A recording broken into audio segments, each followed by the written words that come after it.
Election ಜೋಶ್ನಲ್ಲಿರುವಂತ Rahul Gandhi ನಿನ್ನೆ ಮಹಾರಾಷ್ಟ್ರದ ಪುಣೆಯಲ್ಲೇ ವಿದ್ಯಾರ್ಥಿಗಳ ಜೊತೆ ಸಂವಾದ ನಡೆಸಿದ್ರು. ಎಂದಿನಂತೆ ಒಂದರ ಮೇಲೊಂದು ಪ್ರಶ್ನೆಗಳಿಗೆ ರಾಹುಲ್ ವಿದ್ಯಾರ್ಥಿಗಳ ಪ್ರಶ್ನೆಗಳಿಗೆ ಉತ್ತರ ಕೊಟ್ಟರು. ಆದರೆ ಇಲ್ಲಿ ಕೆಲವೊಂದು ಇಂಟ್ರೆಸ್ಟಿಂಗ್ ವಿಚಾರಗಳನ್ನ ಕೂಡ ಎಐಸಿಸಿ ಅಧ್ಯಕ್ಷರು ಹೊರಗಿಟ್ಟರು.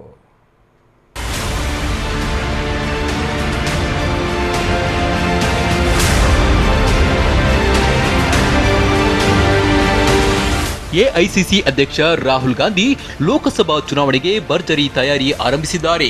ಹೀಗಾಗಿ ಸಭೆ ಸಮಾರಂಭ ಸೇರಿದಂತೆ ಚರ್ಚೆಗಳಲ್ಲಿ ಫುಲ್ ಆಕ್ಟಿವ್ ಆಗಿ ಪಾಲ್ಗೊಳ್ತಿದ್ದು, ಪುಣೆಯಲ್ಲಿ ವಿದ್ಯಾರ್ಥಿಗಳ ಜೊತೆಯಲ್ಲೂ ಸಿಕ್ಕಾಪಟ್ಟೆ ಮಾತನಾಡಿದ್ರು.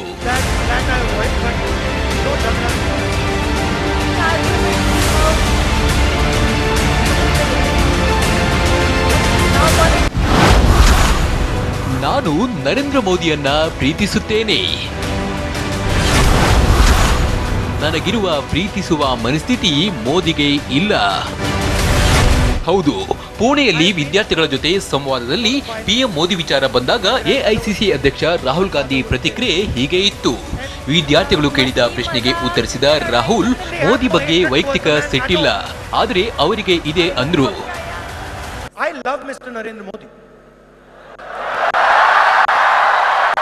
No, I do. I genuinely have no hatred towards the man at all. Viral ho gaya. Or hatred towards Mr. Narendra Modi. He has anger towards me. It's fine, no problem. ಇದೇ ಸಂದರ್ಭದಲ್ಲಿ ತಮ್ಮ ಸಹೋದರಿ ಪ್ರಿಯಾಂಕಾ ಬಗ್ಗೆ ಮಾತನಾಡಿದ ರಾಹುಲ್, ನಾನು ತುಂಬಾ ಚಿಕ್ಕವ, ಆಗಲೇ ನಮ್ಮ ತಂದೆ ಹಾಗೂ ಅಜ್ಜಿ ತೀರಿ ಹೋಗಿದ್ರು. ನನಗೆ ಪ್ರಿಯಾಂಕಾ ಸ್ನೇಹಿತೆ ರೀತಿ ಅಂತ ಹೇಳಿದ್ರು. I have been through a lot of violence.